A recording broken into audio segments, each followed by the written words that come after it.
And the winner is...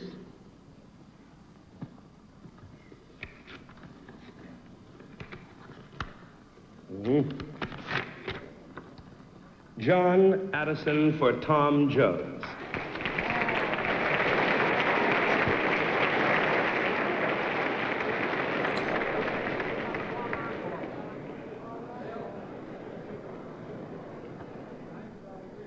Oh, they gave me the wrong envelope.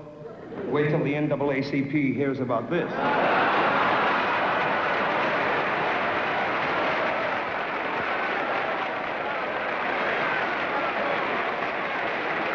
It's happening again. All right, I said go, go, go. Start the show.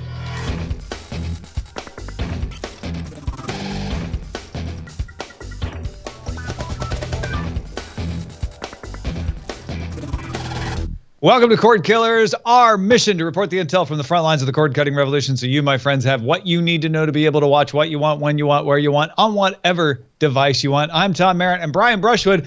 It looks like broadcast television just pulling out old tricks, trying to capture new listeners, new As viewers. the legend foretold it 40 plus years ago, 50 years ago. Holy cow. Yeah, dude, that was Sammy Davis Jr. reading from the wrong envelope. Stop me if you've heard this one before. What's funny is watching that clip, there was this pregnant pause, and we went a long time, and I was like, wait, why am I waiting? I don't really care who the winner was. like he screwed up. That's the bit. Let's go. Yeah, I actually watched the whole thing all the way through, and amazing how fast they moved things along back then. Well, oh my gosh, like you could tell this was an age where they were like, you're going to give a speech, and by speech we mean you'll say one sentence, and then you'll be ushered off. And also, I guess podiums were 20 feet tall back in the day because everybody is peeking over their mom's countertop. It's insane. Oh, did you watch that clip? They had that long lip there so they could have a graphic scroll on top of it. Oh, is that what it was? Yeah. Okay, got it. Well, I don't know if she watched the Oscars last night, but Allison Sheridan from podfeet.com is in the house as well. Did you happen to catch it? Yeah, actually, we watched most of it. It was, I like to cue it up and then fast forward past whatever they say in their speeches. But did you stop at the end after La La Land won Best Picture and then never found out that it was a mistake, or did you keep watching? No, we did watch that part. That was amazing. I felt so bad for them when that happened. That was heartbreaking. It's the same thing that just happened here, which is the wrong envelope got given. The thing was, in this case, the wrong envelope had a person named that Sammy Davis Jr. didn't realize was not nominated in that category. It didn't sound. Yeah. I'll tell you what. Do you know who I feel really bad for with this whole brouhaha? Is Steve Harvey, because this is the day that we realized he's become a verb. They like is now synonymous with saying the wrong award winner. Within seconds of that happening, I was scrambling to Twitter to write "Still a Great Night." Man, I gotta think. You gotta think like he pipes up on Twitter. I'm gonna look this up. Oh yeah, he's got to for the comedy, right? I mean, the Jimmy Kimmel people That's all you can do. They're scrambling to book him on the Jimmy Kimmel show right now. Oh, I believe it. Yeah, totally. Well, we're going to talk a little bit more about the Oscars in relation to cord cutting, but just curious. I watched it over the air. Allison, how did you watch it? I watched it on cable, FiOS, whatever it's called. Okay, so you haven't Frontier. finished your cord cutting yet. Yeah, we aren't even sawing at that cable yet. Yeah. Wow. All right. Well, maybe we'll convince you by the end of this show. But Allison does have a TiVo setup we're going to talk about that will benefit a lot of you guys. Let's start off with the primary target. Allison, I hate to do this to you, but not only should you be cutting cable, you shouldn't even be watching TV anymore. Videology, a company that sells addressable advertising, surveyed a bunch of millennials and found that a third of millennial males expect to pay for cable in the coming year. So most of them are not going to pay for cable. More than half said they had already cut the cord. And recent studies of all age groups projected 12% cord cutting and 6%. So among millennials, way more people cutting the cord than other age group. But here's the kicker.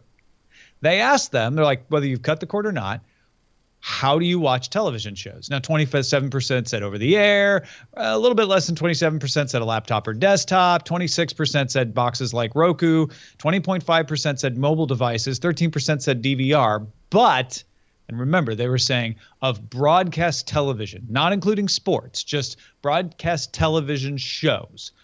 Where do you watch them? 21% said they don't watch TV at all. That's not weird. This is the emerging weird story. Is that's not weird to me at all. It's like, yes, they do watch the relevant video content curated by way of their social media followers, right? Or people who they follow. Yeah, they probably watch clips, they watch YouTube shows, Twitch, things like that, but they don't watch broadcast television shows. When I read the first line of this, though, I looked at it and it said a third of them don't expect to pay for it. I immediately thought, okay, their wives and girlfriends and parents are paying for it. They just said they weren't going to pay. Apparently, they're just not even going to watch television.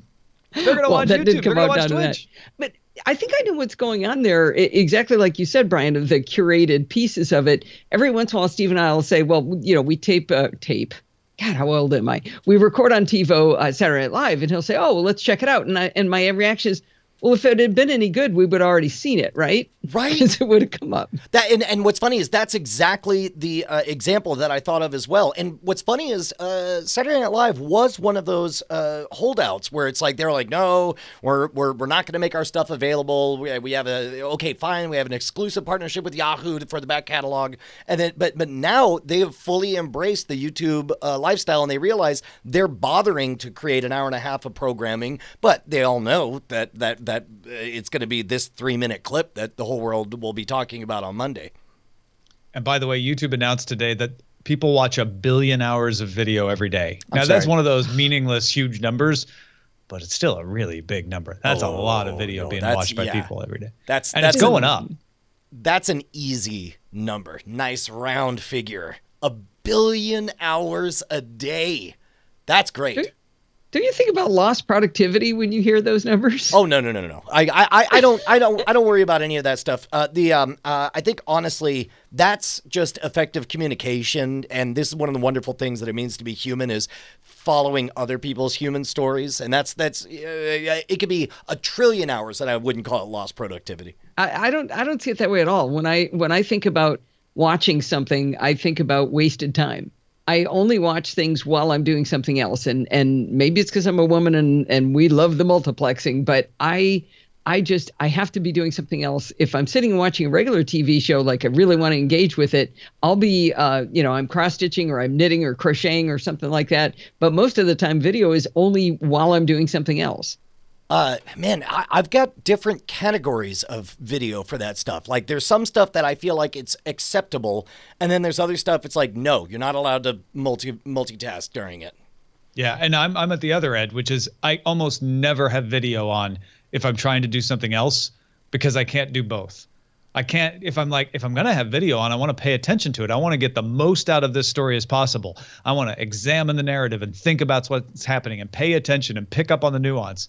And if I'm trying to do something else, I don't want somebody blabbing away in the background in video that I can't even pay attention to. But so I actually, when I watch video, I consider it to either be work, not even just for Cordkillers, but like I'm watching this to learn how the storytelling is crafted, or I think of it as brain off time where I'm like, you know what, I'm just going to sit back and I'm going to watch something that I don't have to think about and give my brain a chance to recover. Interesting. Well, I can't like work and have a video on next to me. I can't do that. I can't do something that's actually using my brain very much. But for example, I watch you guys while I eat lunch. I watch you guys while I'm brushing my teeth. Those are the kinds of things that I mean that I'm doing something else at the same time. Or like you say, Steve. watching a real TV show. I can't just sit and watch even a TV show I love. Well, what's funny is like this content that we're creating right now, I totally feel like is appropriate multitasking content. Yeah, because what you're really getting is the feeling of hanging out with us, talking about stuff that we're passionate with. But narrative fiction to me is really pretty binary. Like if somebody's bothering to spend hundreds of thousands of dollars, millions of dollars to create a story, I feel like I don't get to judge that story unless I do it the favor of giving it my full attention. Interesting. I don't look at it as judging it. I look at it as entertain me. It's something like Game of Thrones. I mean, I'm just like this and subtitles on because I can't follow it if I don't have the subtitles on. I have to really, really concentrate. But I'd say 90% of what I watch, I've got to be cross stitching or crocheting or something at the same time. Can't just sit and pay attention. I don't want to sound sexist, but I think that might be a male-female thing. Because I watch maybe. Steve, and Steve Eileen can does just the sit same and watch. thing. She's on her phone doing all kinds of things while watching TV shows. Interesting. Yeah. I miss everything Now, when I do that. Less surprising would be Hulu's study of where people watch Hulu. They admittedly only surveyed 500 people who are the heaviest users of Hulu. Number one was the bathroom. They asked them what's the craziest place. So immediately, of course, everyone said bathroom. Number two was in a meeting. You're like in a meeting with other people and you're watching Hulu. Number three was at a red light. Don't do that. That's incredibly dangerous. Number four was at a wedding and number five was at a funeral. I mean, not for nothing, but both weddings and funerals are kind of no-brainers, right? I mean, you got this elaborate, stretched out 5-hour affair, not all of which, with maybe 3 minutes of significant emotional content. It's like there's some downtime that you can get caught up on a little bit of Justified, right? Headphones, quietly. Brian, wait a minute. Someone spent millions of dollars to make a movie and you feel they deserve your attention, but somebody died and you don't think that deserved the end of a life? I mean, look, I'll be sad for the part where we're supposed to be sad. I mean, that's, There's a lot of waiting at these events. There's a where lot. you're waiting for the actual funeral, the actual wedding to start. That's what Brian's saying. Cordkillers@gmail.com, people. Just and then real quickly, one last thing that I think bears on what we're talking about, because we're talking about mobile devices, and using these things. We're not watching on televisions anymore. Sometimes we're not even watching television shows on them. And interestingly, Netflix CEO Reed Hastings gave the opening keynote at Mobile World Congress in Barcelona. If you don't know what that is, it's a gathering of mobile device makers, telcos, to talk about the future of mobile technology. And so they had Netflix come on, and he mentioned unlimited data plans and how that's making it so it doesn't matter how much Netflix people watch these days. Efforts by Netflix to optimize video so that there's not a strain on the carrier's networks, et cetera. But really interesting to see that pretty much that industry is acknowledging you guys who are making the content that streams across our networks and devices are very important to us. I'll tell you what will be crazy is when you see it start to affect the art itself. For example, there was that weird period when we made the transition from standard definition to high definition. And as a result, they had to shoot programs in high definition with 16:9 ratio, knowing that the majority of people were going to have the sides cut off. And so you would see my name is Earl on the side, just a little sign poke outs in HD rocks or whatever, like a little coy wink. But now we're going to be seeing, from these high fidelity, big Vista images, it's going to be important. I'm assuming, this is all speculation on my part, that you're going to see a bigger prevalence of close-in shots, faces taking up more of the frame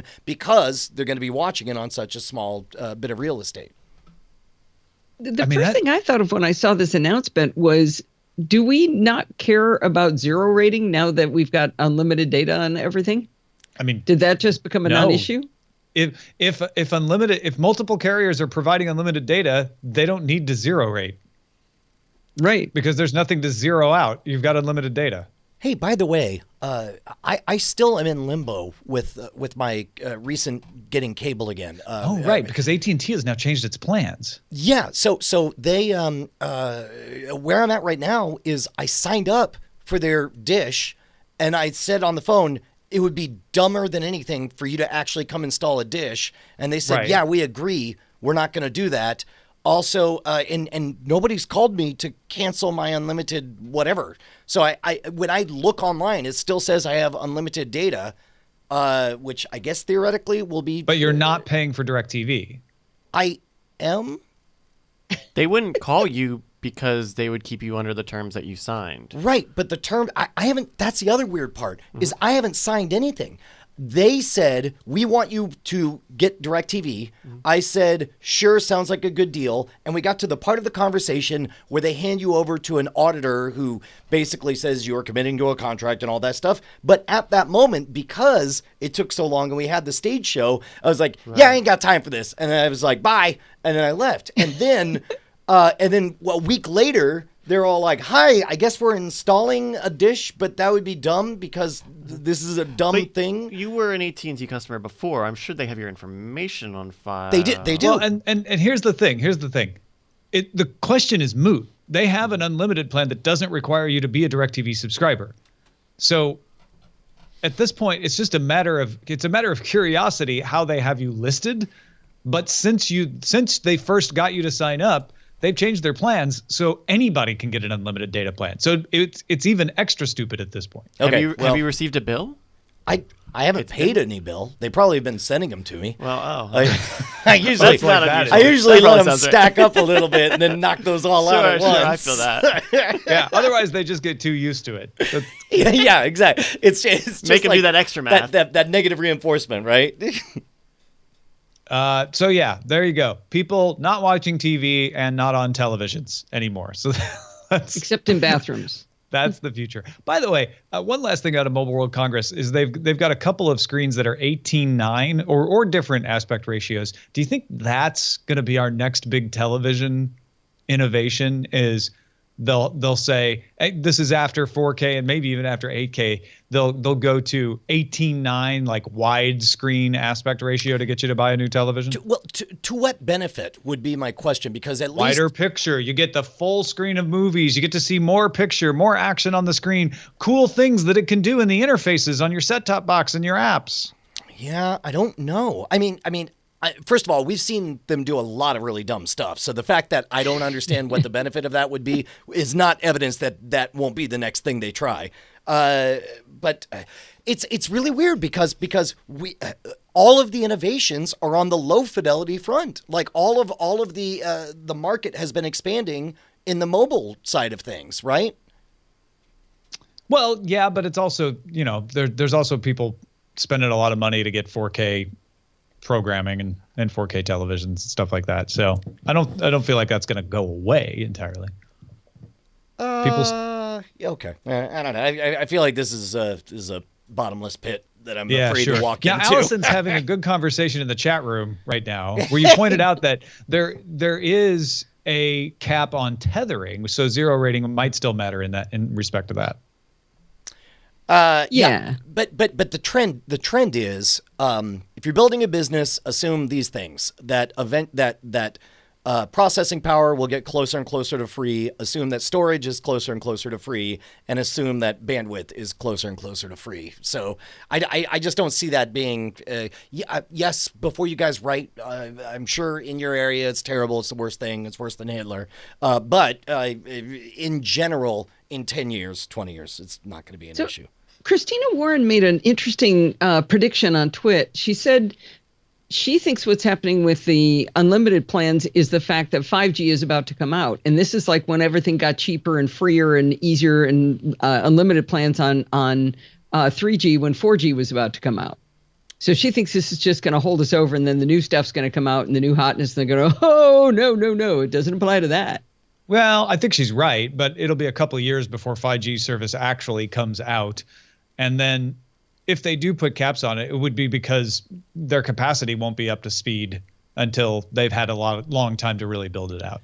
Well, and keep in mind also, there's a transformation where it's like they get enough years of data to know what kind of onslaught that they have to deal with. It's like, 5 years ago, the question wasn't, should we offer unlimited? The question was, is it physically possible for us to deliver unlimited data, and what would that look like if people were replacing, their home internet service with the cellular data or whatever?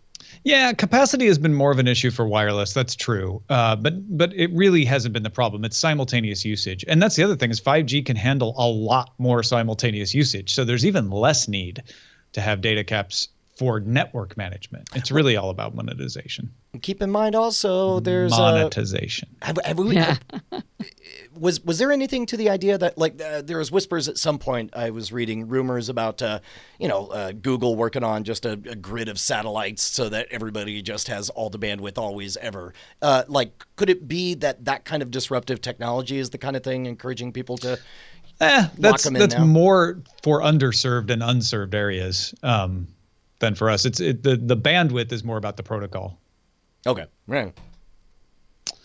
What's really important, though, is that you support us on Patreon. Heck yes. Why don't you join the 1,765 beautiful patrons that keep us loud, live, and independent over at patreon.com/Cordkillers. You guys changed our lives 3 years ago. It's been 3 years. Can you believe that?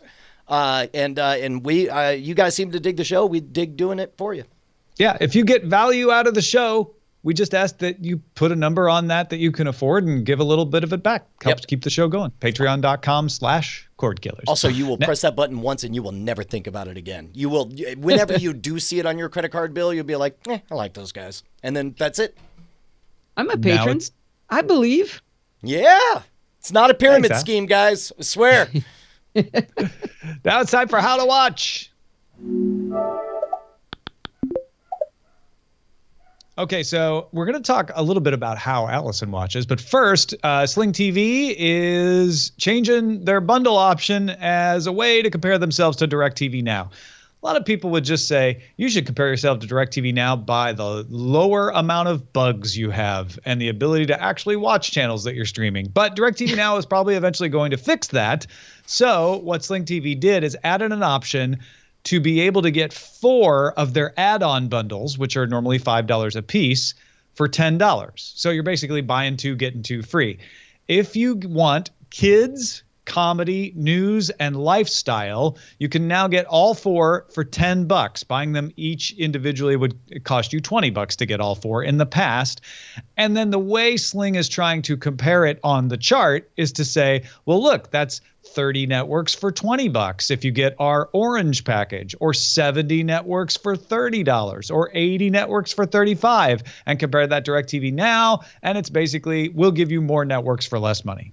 So the weird part is we're looking at the graphic on sling.com, and side by side, it is a testimonial. It is a testament to how bad Sling's marketing of their packages is, where it's like, on the right hand, they're like, and again, this is Sling saying we're better than DirecTV. And DirecTV Now has 3 flavors: live a little, just right, and go big. Those are 3 phrases that mean actual things that give me a vague idea of what product I'm buying. Sling TV has Sling Orange, 4 extras deal, Sling Orange. Like none of these. Well, granted, the Sling things are add-ons. The DirecTVs are different tiers. But it's like, I can't bring myself to bother to read their list of packages. Here's what Sling says. Don't care. Look at the price and the number of channels. And then you don't care what the name is. Just pick the thing and you're going to save money. I don't know. Yeah, Sounds people like will look works. at the channels. Yeah. Well, and here's the other thing is, I know the orange and blue part of Sling is pretty ridiculous, but the other reason that it's more complicated is you have more control. With DirecTV Now, you have 3 options. And it's all in or all out. With Sling, it's, well, you've got a base package option, and maybe if they only had 1 base package option, this would be simpler. But then it's like, oh, and then you have control. Do you want the comedy stuff? Do you want the news stuff? You get to have control over your package at that point. Yeah, I got to tell you, if we're in that territory where it's adding stuff a la carte, then all of a sudden I just want to jump to the Amazon ecosystem, where I've really enjoyed, I got Stars again because Good Guy Amazon, I wrote that I wanted to watch The Abyss, and it was like, well, you could buy it, but I know you don't want to buy it. How about you just get Stars again? And I'm like, all right, fine, I'll get Stars again. Yeah, and American Gods is coming out on Stars, so you're going to want it anyway. Yeah. What do you make of all of these charts, Allison? I tried to go look at the Sling TV stuff after you guys talked about it the last time, and I think it's exactly what Brian said. I was just like, well, there's orange and there's blue and there's this and the pieces. If I wanted this, and I didn't understand it, and I just said, you know what? My TV's got all the channels. I mean, yeah. There's something to be said for not having to make choices and decisions. I'll tell you what, man, while we may be annoyed with the execution of DirecTV, they got one thing right, which is, hey, you know it's dirt simple? This. Go. Yeah. Just give us money. That's what we'll PlayStation View does as well. It's like we got 3 tiers. You pick which one you want. And then you get all the channels. And that's no different than cable companies. They usually have multiple tiers as well. Now, somebody's buying Sling TV because Dish was lost 12,000 subscribers at this time last year. Analysts expected them to lose 87,000 subscribers this year. They added 28,000 subscribers, beaten both last year and expectations. And it's pretty much because of Sling TV numbers. They didn't report them separately, but if you dig into the revenue, they're losing enough revenue from the satellite business that it had to have been Sling TV. Wow. That's huge. And again, Sling has done a fantastic job of making cord killing look a little more appealing. All right. Now, before we move on, Allison just replaced 3 old TiVos and a Frontier cable box because you've got that Frontier Fios coming in. What did you replace it with, and how did you work it all out? Well, I've been trying to figure out how to tell this story without sounding like a complete moron, but I don't think there's any way to avoid it. So we sort of built up our TiVos over time. We ended up with, like you said, 3 TiVos, and one of them was on lifetime service. One of them was like $12.95. One was $9.95, and we ended up renting a cable box, and it was all blah, blah, blah. Had all this stuff, but they kept working forever. I mean, these things were old. They were like 8. I think the youngest one is maybe 8 years old. And, but the oldest one that was on lifetime, the one that wasn't costing us anything, died. And, you know, we have to have 4 TVs running at all times with all these channels and everything. So I started looking into it, and I had heard people like your friend Chris Ashley, who was talking about how he got the TiVo Bolt and these TiVo Minis. And I thought, well, let me go look and see what that is. And I realized that I had to replace a TiVo anyway. So I bought a TiVo Bolt, the Bolt Plus, for I think it was $450 or $500. So that was an expensive piece of equipment, but I had to buy something anyway. I replaced all of the other equipment with these TiVo Minis. And the trick is you got to have, an Ethernet backbone, or you're trying to do stuff over Wi-Fi, and you can't really with the Minis. It was a big pain. And then I heard about this Mocha thing. It's basically Ethernet over your coax cable in the walls. And so I'm looking into that, and they're talking about how you got to have these splitters, and you got to, break these pieces out and these converters and stuff. And Steve's like having none of this. He is just completely convinced this is a horrible idea, because he's the one that's going to have to go up in the attic and deal with all these splitters that we got. We got splitters everywhere. We do diagrams of how nasty it was. This is never going to work anyway. Then I found out that since I had Fios, I've already got a converter in the Fios box, I forget what they call it. What is it? ONT box, something like that. Yep. That's out in the outside of the house. So that means there's already Ethernet flying around on my coax anyway. So we went out and we bought one of the TiVo Bolt. We plugged in, we put in the TiVo Mini, and all of a sudden we've got this 6-channel tuner or 6 tuners in the Bolt Plus, which is way more than we had if you added up all of our devices before. And then we got the Minis, which are only $150 a piece. And now we've got all channels everywhere. So any room we sit down in, you can just say, okay, I want to pick up where I left off. I was in the middle of watching Star Trek Voyager, and I'm watching that episode. I can keep watching. Actually, that's a bad example because we're watching that on Netflix. But whatever you're watching, you can just pause it and go pick it up in another room. But you can watch 2 things in 2 different rooms. And what's amazed us, and again, this back to the idiotic part, is it's not the most idiotic part, but how fast things are these days. We had 8-year-old TiVos. They were really slow. The new ones, way faster.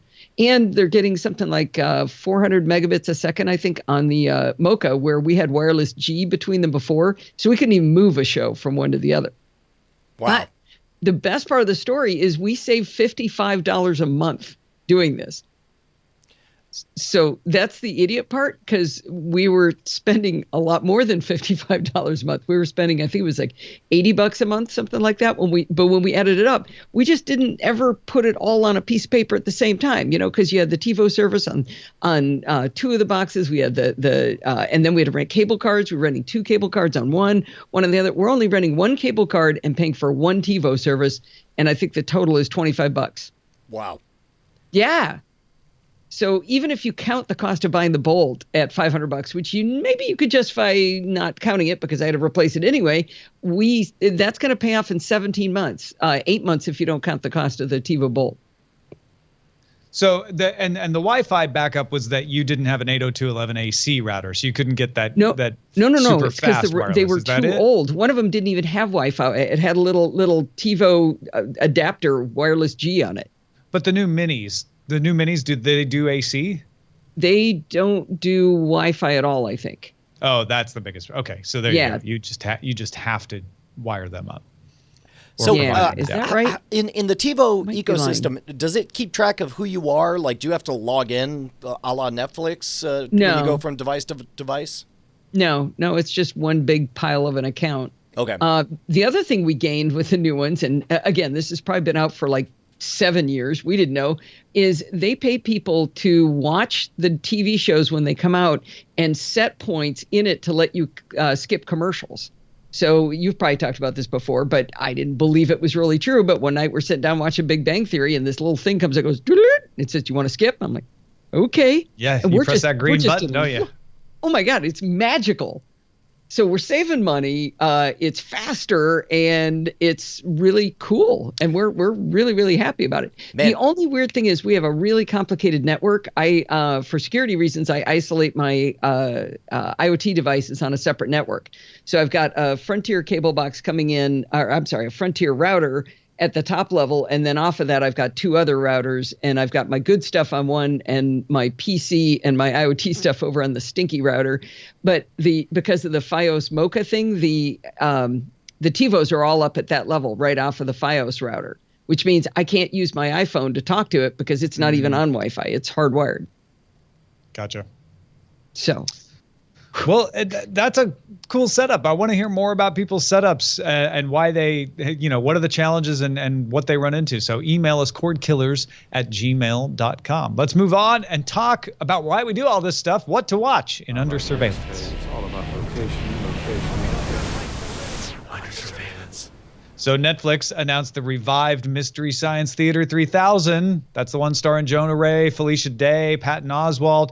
Is coming to Netflix April 14th. You'll get early access if you backed them on Kickstarter, but everybody gets it on Netflix April 14th. That's fantastic, man. Good on them. I'm really excited to see it.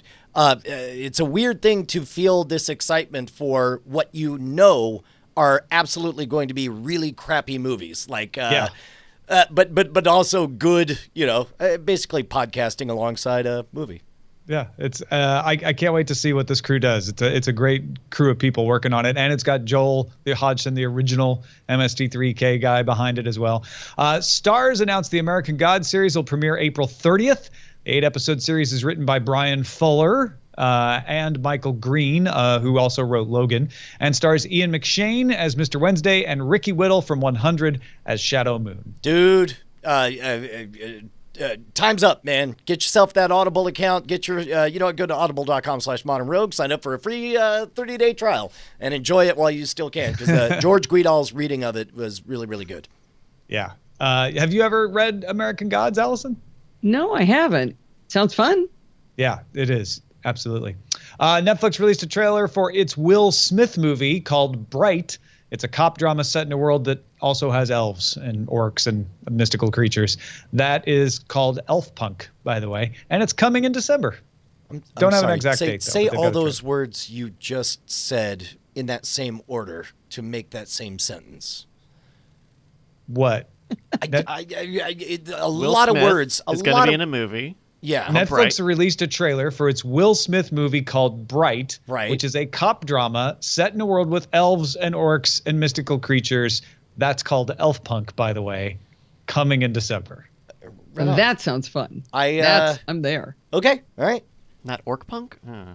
Yeah, dude. I mean, isn't that a little race classist? Class race. Yeah. No, it would be race. Yeah. Yeah, you Yeah. can't just call it racist. That makes it not- not fun. no, that's not fun. Yeah. No, Elf Punk is a real thing. I don't know Is if it? Bright That's technically cool. qualifies as Elf Punk. What is I didn't Elf make Punk? that up, though. Dude, that's awesome. The standalone Star Wars film put out a cast photo in the Millennium Falcon. This is the Han Solo standalone Star Wars film. We don't have a name for it yet. Put out a cast photo in the Millennium Falcon and announced the movie will come to theaters May 25th, 2018, not December. Photo showed Alden Ehrenreich, Donald Glover, Woody Harrelson, Emilia Clarke, Thandie Newton, Phoebe Waller-Bridge, and Joonas Suotamo. So, May, huh? Yeah, which all of them were originally supposed to be in May. They just had to delay Force Awakens, and then they delayed Rogue One, and then they delayed the Last Jedi. Yeah, okay. That's a weird territory in that it almost becomes summer blockbuster territory, but it's I guess it is. It's summer full on. blockbuster, yeah. Okay. And it's if I'm right, it's the actual day the original Star Wars came out in 1977. No kidding. All right, right on. I may be wrong about that. Actor James Purefoy told the Female First blog that Netflix has begun shooting Altered Carbon based on the book by Richard Morgan. Do you know anything about it? Have you read that book? I have. I read it a long time ago, and then we read it for Sword and Laser not too long ago. But it's about a guy named Takeshi Kovacs who he's in a world where you can be downloaded into a new body. And some people actually pay to have backups run so that if they get killed, they can be downloaded into their new body with minimal interruption. Takeshi was actually put in prison, and so that he's been put in a new body because his talents have been requested to investigate the murder of a guy who doesn't remember because the backup happened 10 minutes before his murder, and he'd like to find out who killed him. Is it good? It's really good. Okay, great. That's all I needed to hear. Any of these catch your eye, Allison? You know, I can I say something that's probably blasphemy in this group is that I have a problem with Star Wars. I feel like, again, maybe it's because I'm a woman, but I get attached to characters, and it bugs the daylights out of me that I can't get attached to the characters. That even what was the one right before Rogue One, the one that we did have, and Force then it was Awakens. Force Awakens? Which one? Force Awakens. So Force Awakens. I was like, oh, okay, this is really good. Oh, man, I really love that. And also it's like, no, we're just going to go over and do this other Star Wars. It doesn't have anything to do with this one. And a lot of stuff's going to happen in that one that has nothing to do with this one. Just don't worry about that one. It's sort of like if you as a Star Trek fan, if I'm watching Voyager and then all of a sudden the next week it's a Next Generation and then they throw in a Deep Space Nine right after that. It's like, well, I got to stay attached to characters. Drives me nuts. It's making me crazy. I don't want to love again. They've only done it once. Yeah, but now they're going to do this standalone one. That's 3 in a row that have nothing to do with each other, right? No. The next one after Rogue One is Episode 8, which will be back to the characters that you're familiar with. And then the next standalone one after that is about Han Solo and Lando Calrissian as young people. Man, look, all I'm hearing is more Star Wars equals bad, and that is blasphemy. No, I didn't say that. Stop doing them out She of wants order. continuity. She wants. All right. Thank you, Bryce. Thank you. All right. Let's talk about what we're actually been watching. And sounds like maybe Star Trek is something you've been watching, Allison. Yes. So there's a really cool podcast called the Mission Log Podcast. It's a Roddenberry podcast put on by Rod Roddenberry, and it stars John Champion and Ken Ray. And what they're doing is they're watching every single episode of Star Trek. They started with the original series. They even watched all of the animated series, and it's a weekly show that talks about the morals, messages, and meanings and whether the episodes held up. And John Champion knows a spectacular amount of bizarre, weird details about how things were done and all the actors and everything. And so Steve and I have been watching in concert through this. And I don't actually listen to every episode of the show, but it's created something really, really interesting. And I think you guys caused this too with Spoiler in Time. Is I've noticed that let me give you an example. I was talking to Bart in Ireland, and he said, oh yeah, did you see the episode of Star Trek this week? And I said, yeah, that was really great. And we started talking about it as though it had happened real time.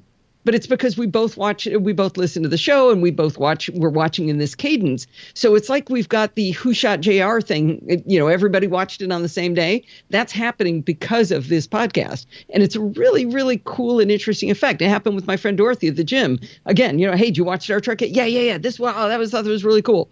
So it's kind of a fun way to watch TV. Even weirder is that we're having the Who Shot JR moment, but totally asynchronous. Like, I can have my, oh my gosh, I just saw JR get shot moment, and it can happen 20 years after the actual event. And yet you will have fond memories of your experience, and you'll want to watch it again, or just hear somebody else going through that personal viewership experience.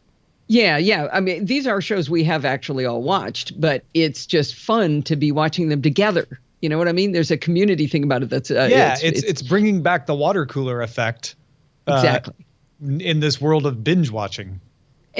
But a global water cooler, right? I'm talking to somebody in Ireland and somebody at the gym, and we're all watching the same thing. It's really fun. Hold on, real quick. Once you talk about a global water cooler, aren't you just describing a planet filled with water? A planet that's mostly water. Yeah. Okay. And cool. Inhabitants made of water.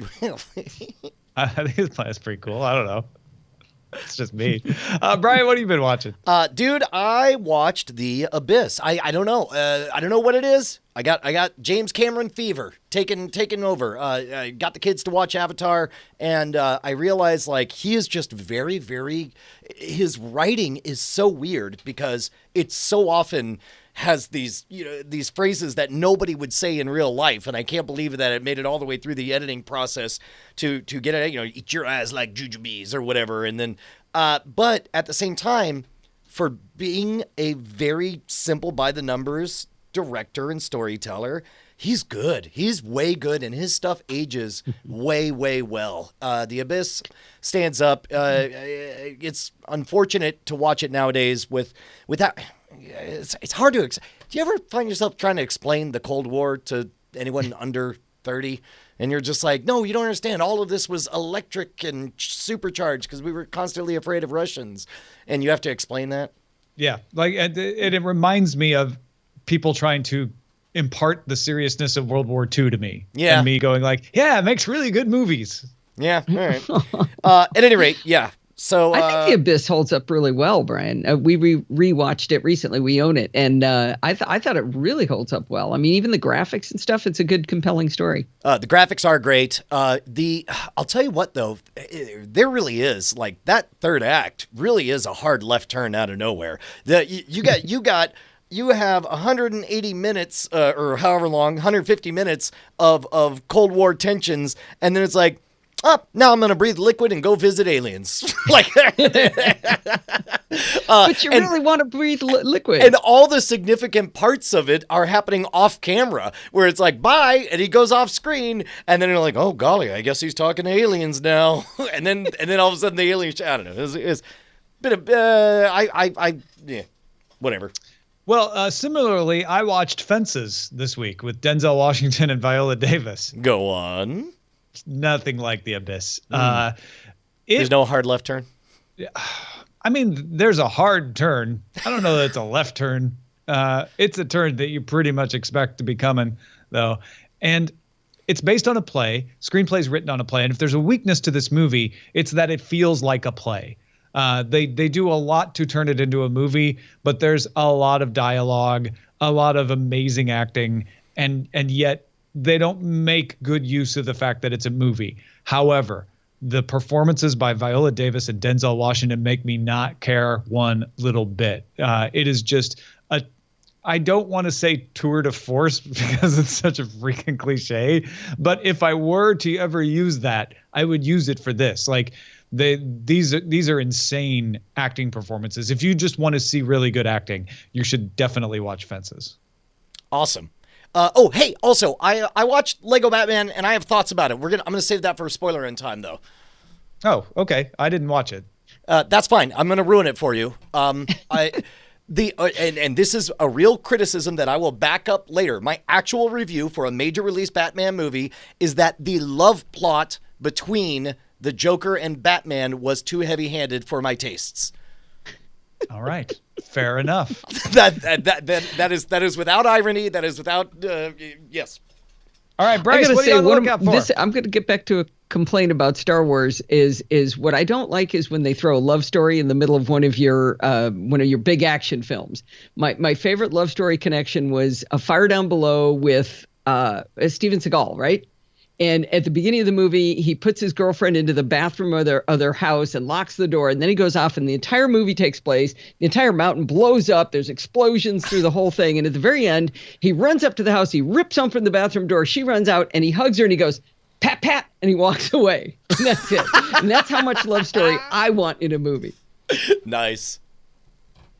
So Bryce, anything on the lookout? Yeah, we got two things. I think this week I've got a two for this week, and it might be for some of you the case to try CISO. This past week or the past 2 weeks, CISO premiered the My Brother and Me show based off of the podcast of the same name, Right. Where three brothers take advice and in the show they go to these exaggerated levels to try to solve these people's problems. So in one of the episodes, the question asker is, "Hey, how do I convince my girlfriend to let me get a tarantula?" And so the boys go on a mission to make the brand of tarantulas better and hold a parade in their hometown for tarantulas, a tarantula parade.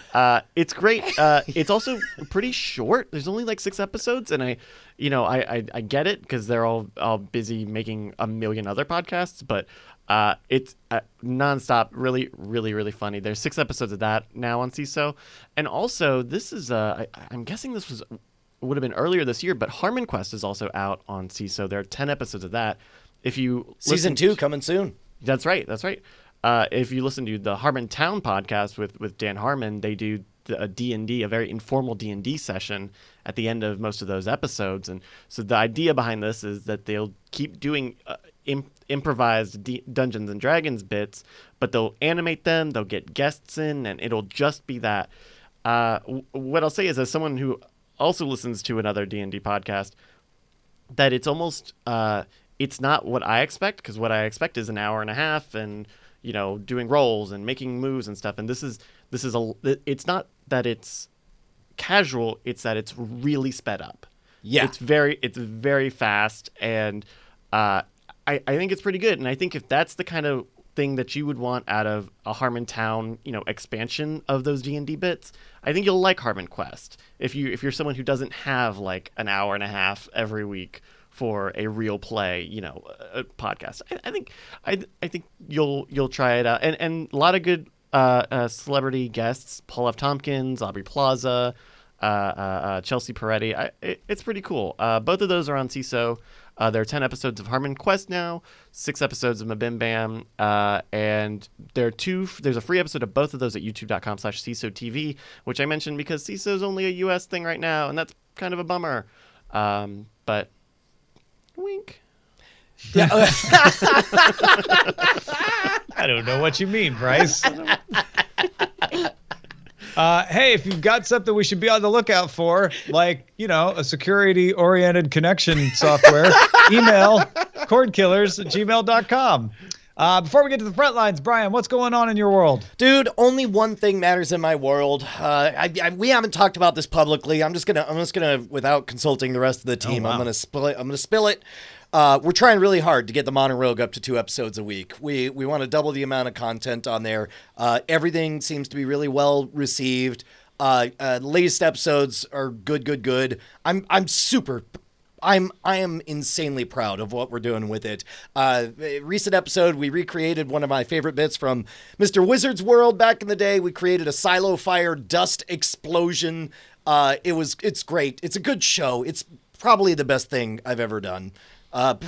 Please spread the word. Tell your friends. Everybody watch The Modern Rogue. YouTube.com/Modern Rogue.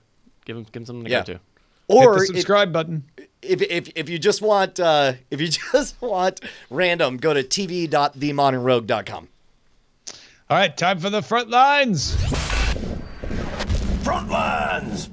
As we mentioned, the Academy Awards happened last night, and Amazon and Netflix got their first Oscars. Amazon's film Manchester by the Sea won the Academy Award for Best Actor and Best Original Screenplay, while Amazon's documentary The Salesman won Best Foreign Film, and Netflix's White Helmets won the Academy Award for Best Documentary Short. Man, that's huge. Again,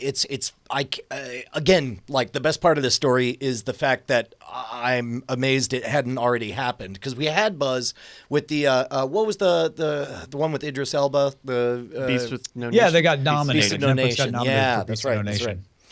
Meanwhile, Comcast and Google announced that a YouTube application will launch on Xfinity X1 cable boxes later this year. The app will work with X1's voice-activated system as well. YouTube shows will show up as recommendations when browsing topics in the guide as well. I gotta tell you, man, YouTube really has some powerful alchemy when it comes to just one more video. Like with its recommendations, that's the real seductive stuff. How much time do you spend on YouTube, Allison? Not much, really. It's funny. I'm so into the podcasting thing that the idea of going to YouTube to watch stuff is just, what? I don't understand. If it's not in a podcast, I don't watch it, really. Wow. And then the other side of this is Comcast sort of future-proofing themselves by saying, we know more people are watching Netflix. We've got a Netflix app there. We know more people are watching YouTube. We heard that story earlier in the show. We're going to put a YouTube app on there. You know, more things to both maybe keep people from canceling cable, but also as they do skinny bundles and internet-only bundles, having a box that they can use to try to keep people in their universe. Smart. Facebook launched its video app on Samsung TVs Monday. It works on Samsung Smart TVs from 2015, 2016, or 2017, and can be downloaded from the Samsung Smart Hub. We've talked about this before on the show, but basically you have to have a Facebook account. Anything you save or anything that's in your news feed or gets recommended to you by Facebook will show up there. Man, we're at that place. As the legends foretold it years and years and years ago on Frame Rate, we were talking about televisions and upgrade cycles, and 2015 doesn't seem like that long ago, but you've bought a TV before it, your TV is not up to snuff. Yeah. Does anybody absolutely. really use smart TVs as smart TVs? More people now do than used to. I definitely use the Roku. That's the brilliant thing, is that the Roku is so requires so little overhead technologically. Well, you have a Vizio that has Roku built in. That's what you're talking TCL. about, right? Oh. Right, correct. Yeah. Oh, okay. Or TCL, Well, sorry. and that one's nice because Vizio is stealing all the pixels and figuring out your sexual orientation. No, he's got a and transmitting TCL. it, right? It was me who said Vizio. My mistake. Nah. Oh, sorry. Okay. Meanwhile, sources tell Reuters that Facebook is talking Major League Baseball, just with their friends, about doing a rights to stream one game per week during the upcoming season. Facebook has a streaming sports deal with Liga MX. Liga MX, M-A-X-A. 46 matches in Izquierdo? 2017. Man, I don't know why I'm not in love with this the way I am with Twitter. Twitter and sports seems like such a much more natural connection, but I mean, if there's territory to be grabbed, it makes sense. Well, for they them want to go get you to for use it. that Facebook app over there on your Samsung TV, right? So, and it's going to be coming to Apple TV and Roku as well. So, more things to make you. I mean, the battles for eyeballs is beyond just the shows now. It's like we need you to use our app. The battles for Finally, eyeballs. That's funny, IndieWire Brian. reports. I would have gone the other way. When I saw them say that they were going to do Major League Baseball on Facebook, I was thinking, wow, that makes a lot more sense than on Twitter. That's interesting. No, I and part of it could be perception, and I use Twitter very different than I use. I don't consume anything on Facebook. I only just post stuff out there. So that may be just me doing a weird thing, because I know my mom never leaves. Like, that's the internet to my mom. Is it begins and ends on Facebook. Finally, IndieWire reports Netflix is acquiring the rights to Martin Scorsese's $100 million plus gangster movie, The Irishman. This was supposed to be put out, I think, by Paramount, and that fell through. The project supposedly includes Robert De Niro, Al Pacino, Joe Pesci, and they'll be using effects to make some of those actors look younger in some scenes. That is so cool to me. Like that scene with Robert Downey Jr. looked so good in Civil War, and like that was one of those moments where I'm like, the rules are different now. And I remember seeing a PBS documentary on 3D computer animation in the mid 1980s, where they had this cartoonish version of Humphrey Bogart, and they said, well, eventually you'll have to wonder who owns the rights to your likeness even after death, and actors can still work forever. And hot damn if that's not actually happening now. That's insane. Yeah, and also Netflix with their piles of cash able to say, oh, too expensive for you, Paramount? No problem. We'll be able to suck that up. All right, let's get to the dispatches from the front.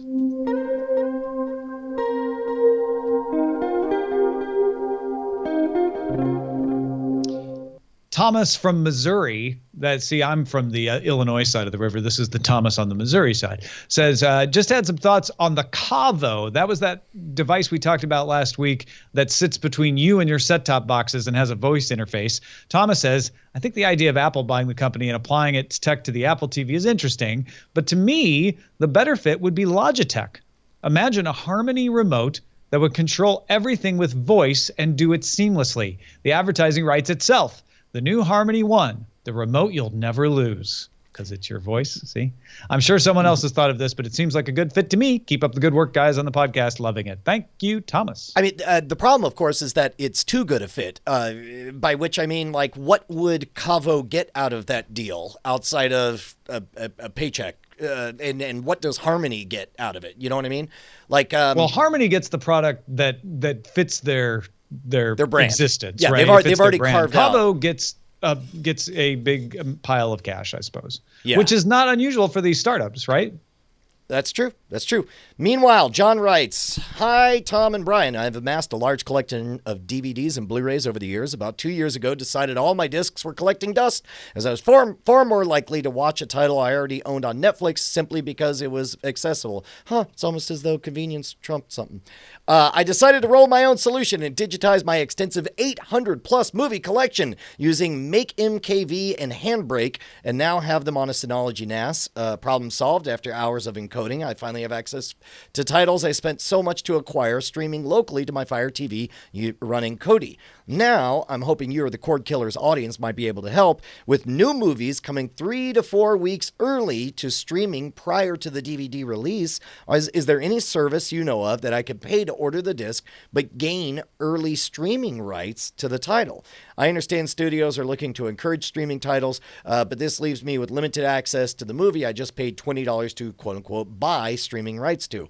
I've been enjoying your show since Frame Rate Days, and he says a bunch of nice things. Man, that's a really good question, and I don't really have an answer. Tom?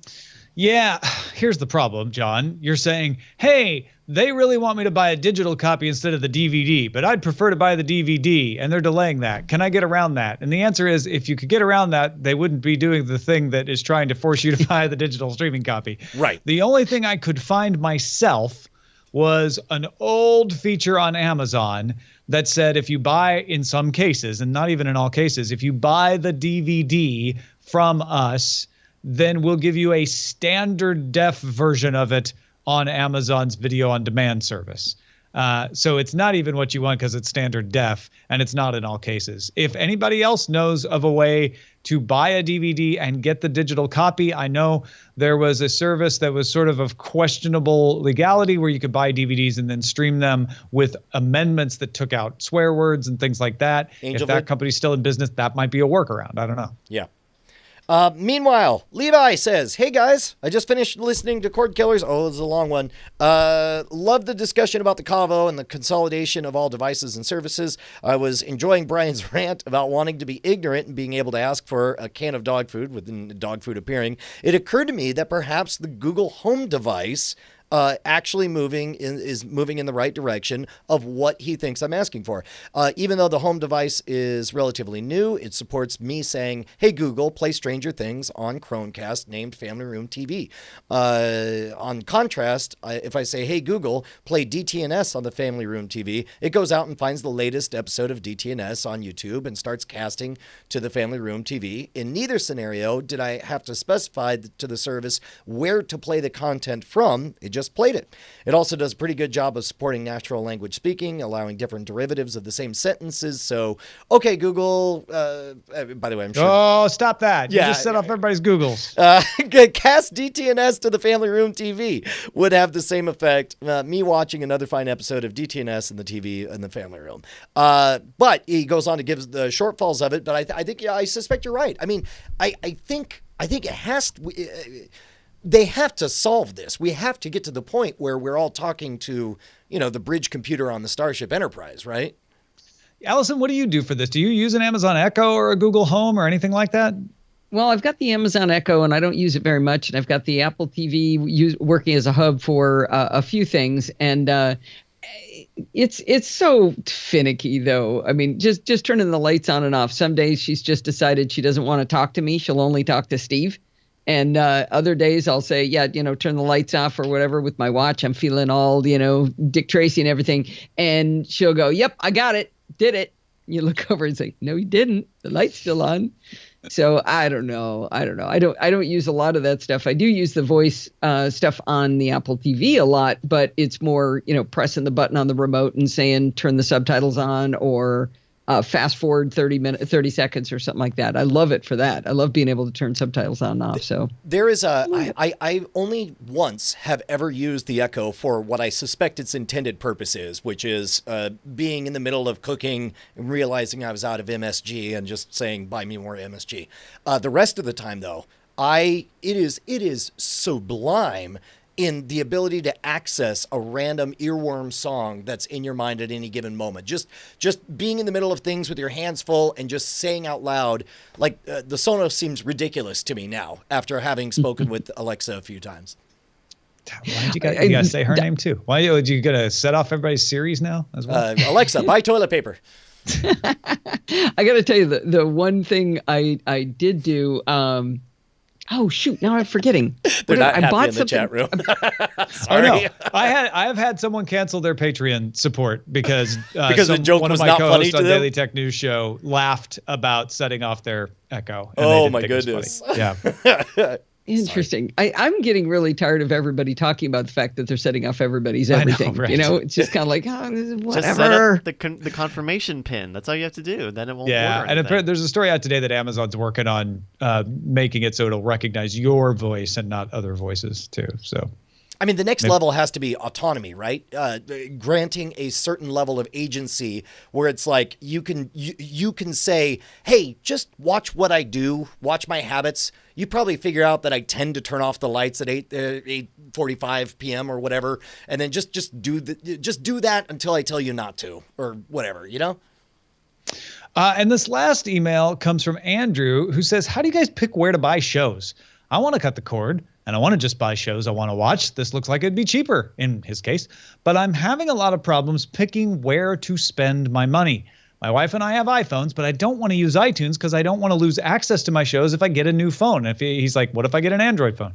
Amazon, Google, and Vudu look like good alternatives, but again, I would hate to get locked down. Currently, I use a TiVo and an NVIDIA Shield TV to watch all my shows, and I really wish these providers would all participate in Ultraviolet or act like Disney and let me buy it once and watch on everything. So Andrew's up to snuff, man. He knows the services that are out there to choose. He knows that there's things like Ultraviolet and Disney Movies Anywhere for certain content, but he's like, I still can't decide where I should buy stuff because I want to be able to access it later.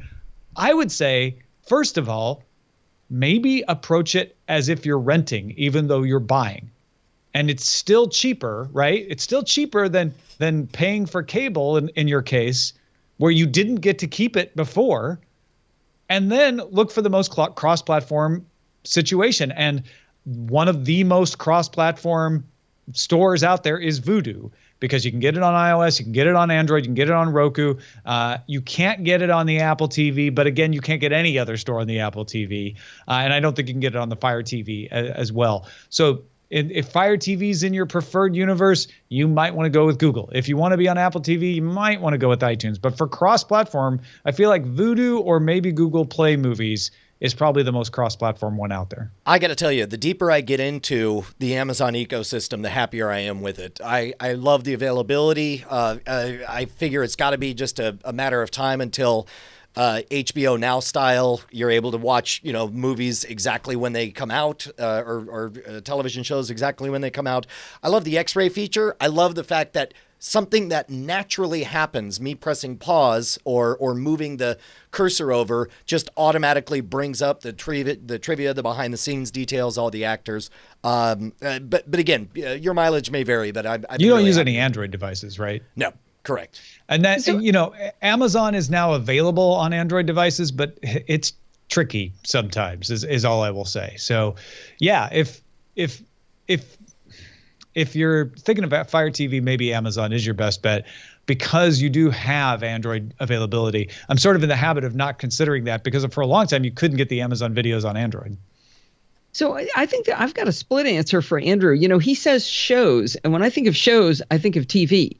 I don't care where I buy TV shows because I don't watch those things more than once usually. By the time I want to watch a TV show again, it's come out on some other service and I'm going to watch it there, like Star Trek now on Netflix. But for movies, that's one of the main reasons we buy on Blu-ray because we just buy it on Blu-ray and Steve rips it and puts it on our Plex server. So if we do want to watch it that way, we can. But we just don't buy movies from services like that. We've done the iTunes buy movies. And it's horrible. It's a horrible experience. There's always something wrong. Where if I renting a movie, sure, I'll rent it on iTunes. I don't care. I'm not going to watch it again. Yeah, the only the only problem I have with rental is that there's so many windowing rules, and it almost never, when I want to rent a movie, can I rent it. It's always I can either buy it or not watch it, and so I've just resigned myself to just buying it. I get in fights with Eileen about that because sometimes I'm like, well, let's just buy it. Then we can watch it whenever we want. And she's like, we're going to watch it right now. Pay $3, not $15. And I'm like, all right, fine. Yeah. Makes sense. Well, that is it. Unless, Bryce, you had I don't quite understand. There's a viewer response that's happening inside the studio? Yes. Well, viewer Bryce is chiming in right now with this letter. First time, long time, guys. No, I've talked about on the show before my issue with the Apple TV's YouTube app in that it's so kind of outdated and based on the old version of the app, and it doesn't have a refresh button like all of the other YouTube experiences do, to the point where I've had to use my PlayStation 4 to get YouTube on my TV because the Apple will keep it in memory and so it won't refresh. So very quietly, I believe the YouTube app on Apple TV got updated where you can kind of force it to update or refresh your subscriptions if you load up the home menu and then the subscription menu and kind of jump back and forth between those headers. And that's a really big deal for me because that half of the time that I use my Apple TV, I'm watching YouTube. And that was going away because I was just going to my PlayStation 4 to get YouTube. And now that feature that I was waiting so long for, and I've said on this show multiple times that it did not have, I believe it does have it now. So just keep an eye out if you like using YouTube on the new Apple TV. Right on. Yeah. Get that updated. Allison Sheridan, a pleasure as always. Where can folks find more of what you do? Well, the best place to go is podfeet.com, podfeet.com, and on Twitter at podfeet. Just had Megan Maroney and Jason Howell on talking about their swap of iOS and Android. Did you learn more about Android? Oh my God, that was probably one of the most enjoyable episodes of Chit Chat Across the Pond that I have ever done. I never listen to my own shows. I listened to the whole thing again the next day because it was that much fun. They're so funny together, and Megan's nuts. And so the combination of Megan Maroney and Jason Howell together was it was magic. It was really, really fun. I enjoyed the heck out of it. Go check it out, podfeet.com. Our website is cordkillers.com. Our email address is cordkillers@gmail.com. We're live on diamondclub.tv, Mondays at 7 p.m. Eastern, 4 p.m. Pacific. We'll talk about chords with you next time. Hey guys, Tom and Brian here. We just wanted to say thank you to all of our $5 patrons who keep us loud, live, and independent. You guys make Chord Killers the production that it is. Your name appears in the video credits and appears in our hearts. And if you'd like to become one of them or see who they are, you can go to patreon.com/chordkillers. You'll need to do more than just go there, though. You'll have to sign up and, pledge an amount. But unless you just want to see who they are. Well, I mean, you could gawk. That's a little creepy, isn't it? If you want to be a gawker, let's go. It's up to you. Diamond Club hopes you have enjoyed this program.